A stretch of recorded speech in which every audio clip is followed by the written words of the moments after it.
Jeff King. I'm Andy Erickson. This is not another shooting show. We go to Deltona, Florida, where a Florida deputy is recovering after she accidentally shot herself in the leg at a Walmart on Saturday afternoon, according to the Volusia County Sheriff's Office.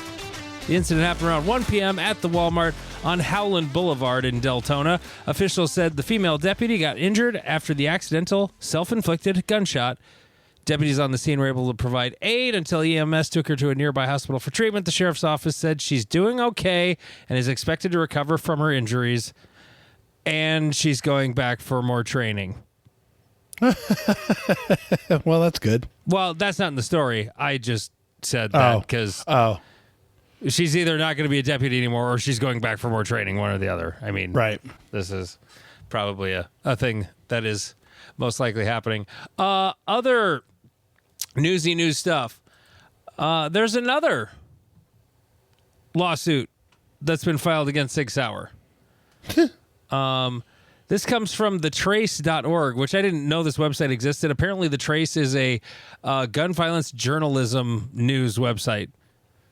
And they don't like guns, though. They want them to all go away. But one thing I think we can all agree on is we're not big fans of the P320.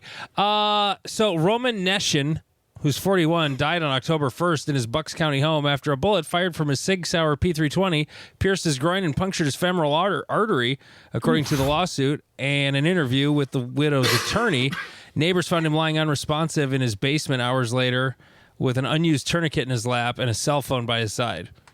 Oh, damn. Yeah. So the lawsuit alleges that a defect in the design of the P320 made it unreasonably susceptible to an unintentional discharge. So it cites the other verdict that happened last month where the jury in Philadelphia awarded $11 million in damages to an Army veteran by the name of George Abrams, who suffered a gunshot wound to the leg while going down the stairs. So, yeah, the hits just keep on coming. Let's see. What else did we have here? I got nasty dad jokes coming up later, so I got two Google documents open, and I keep clicking the wrong one. The next thing on the list is a very exciting new product from Ruger. Yes, the Ruger / Magpul RXM. Or, as Palmetto State Armory called it when they when they came out with theirs. What do they call theirs? The Dagger? The Dagger, yeah. The Dagger. It's a Glock 3 clone, but I guess the part about this that's interesting is that it is sort of like a P320, not in that it goes off in cop holsters, but that we know of. Just wait for nasty dad jokes, damn it. But it doesn't have a fire control unit. It has a fire control insert. Basically, the serialized part is not the grip like it would be on a Glock. Not that part of the frame. It's the fire control unit that's serialized. That's the firearm. So then Magpul makes grip modules, for whatever. So, it's not the most innovative product, but it's taking a bunch of things a bunch of people have done and sort of kind of made it into one kind of interesting product. Right. It looks like garbage, but... No, it doesn't. Compared to a Ruger American pistol, this thing is a Picasso. Yeah, but if you compare a shit pile to another shit pile... Well, Ruger guns don't look good. But compared to most Ruger pistols, Jeff... You gotta admit, it does look square, and the slide makes me think of an XD for some reason. I thought it kind of looked like I thought the slide looked like the P07 slide used to look. Okay, I guess the way the serrations in that line towards the front kind of swoops back to the rear. Yeah. Okay, I can see it. I don't know. My mind is saying either SIG P365 or XD for some reason. Oh, it's kind of got the slide actually kind of has a P320 look too. Yeah. So and then the grip could not be more square in all dimensions. Well, It's a Glock. knockoff. Of course it is. I know. But I'm sure the thing about Ruger is the guns look like shit, but they run reliably. Like it will be a fine gun, I'm sure. It's in no way, shape, or form anything I'm interested in because the only version of it I think is a Glock 19 size. Yeah, it's a Glock 19 sized. It's a 4-inch gun, 15 round. Magpul mag comes with it. Glock compatible. I'm sure they'll sell like hotcakes because out the door it's MSRP is 500. They're 400 at Palmetto. Yes, MSRP is always higher than on the street right now. They're 400, and then in like a year or two, they'll be like 325 on a sale. Yeah, like, yeah. I mean, it could have been worse. Yeah, yes, it could have been worse, but I don't know. You always see the post like, oh, this is going to revolutionize the gun world. No. It's not going to do that. Nope. But this has more potential than a lot of other ones just because of that. You could Flux Raider this thing in the same way that the Flux Raider is a Flux Raider. So if Flux wanted to do the Flux Ruger, whatever, and just cut Magpul out of it altogether. I don't know if that's a thing that could happen or not. But anyway, so from the CCW Reddit, Jeff found a doozy. Tell us about it. All right. The press check, the legendary press check. So this guy, according to him, every time he leaves his house, I confirm that my firearm has one in the chamber. I made this a habit a few years back because I do a ton of practice draws. Well, okay. And was afraid that if I ever actually needed to use a firearm, it wouldn't be loaded due to my practice. Does anyone else do this? No, because I load it before I leave and then I don't worry about it.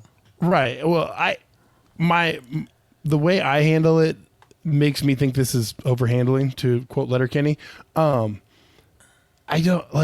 think the press check has become like one of those bro things that like John Wick and video games made popular, but it doesn't really serve a major purpose. Either your gun is loaded or you don't. Like, I've always found it interesting how many people press check during load and make ready. I do. USPSA. I'm like, I don't know about you, but I can hear it. Like it. No, I know, but like Andy do dumb thing. So Andy do double check because Andy do thing dumb.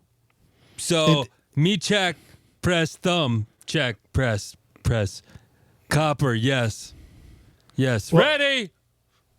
And it also feels like ritualized. Like I always love when the tac charts come and they'll like press check, but they won't even like really look down at it before and you're like, you didn't really need to do that step. Like if you're not going to look at it, then like do the thing you mean to do. I've always found that I find this one weird because like my concealed carry doesn't leave its holster.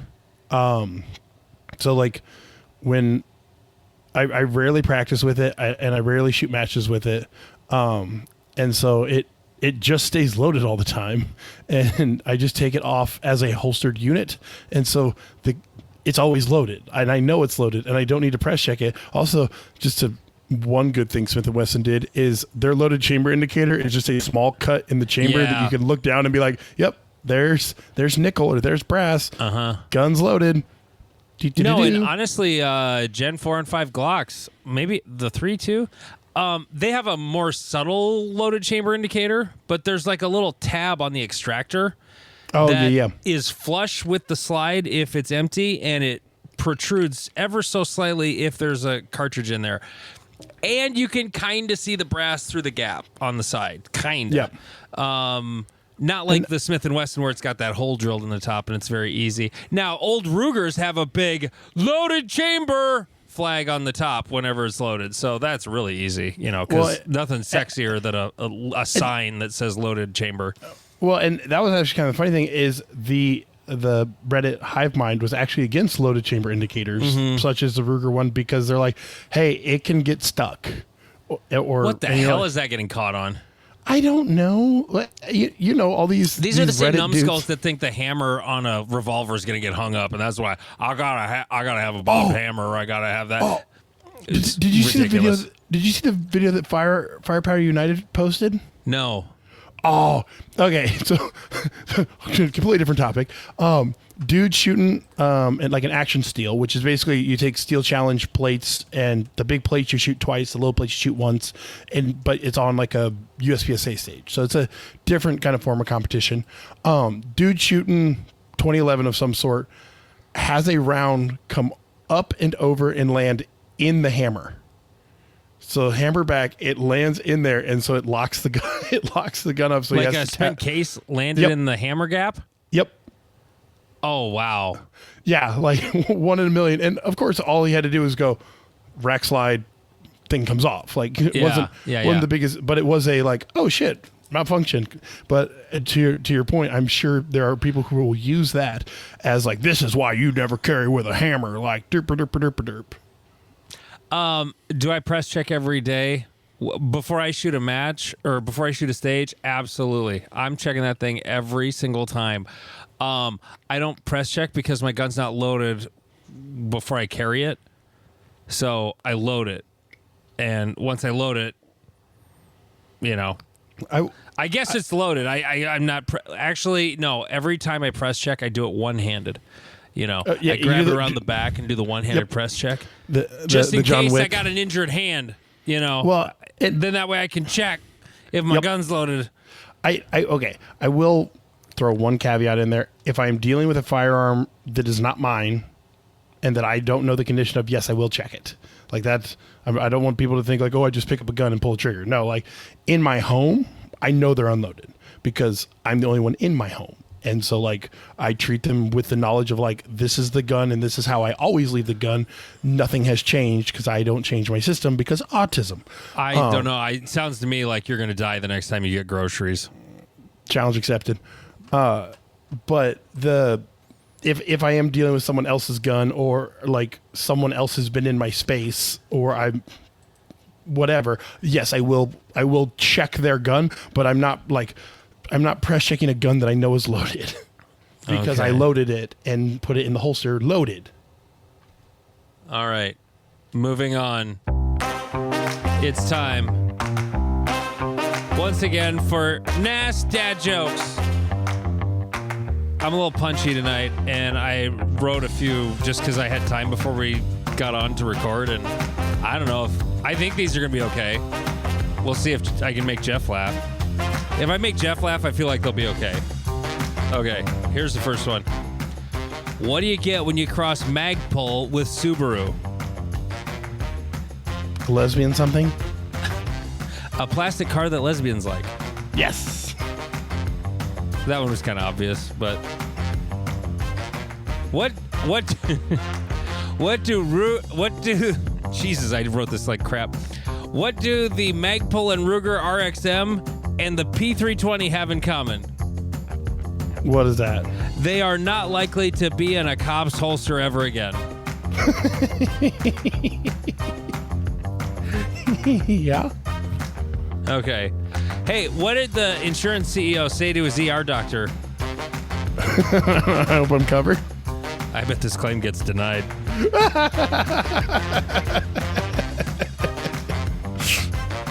Hey, what did the assassin order at McDonald's? Ketchup? A quarter pounder with a suppressor. I couldn't think of anything that rhymed with cheese, so I just decided on suppressor. That's reasonable. I don't know. Okay. Hey, yesterday, a bag of chips exploded in my truck. You know what flavor they were? 6 hour? Cream and onion, yes. Yes. Yes. Victory. Yes. Well done. There's Nass Dad Jokes. I spent all of 20 minutes on that wonderful comedy bit. More fantastic content like that and more every single week. You get a whole other second episode. You already got some of it. There's more to come. If you are a subscriber on our Patreon, patreon.com/notanothershootingshow, you're going to get all the rest of this episode. But if you're that cranky fucker who left us that snarky review on Apple, well, he didn't listen to this anyway, so I can talk about it because he just deletes this one anyway. So if you want all of this episode, patreon.com/notanothershooting show, and you get an extra episode every single week.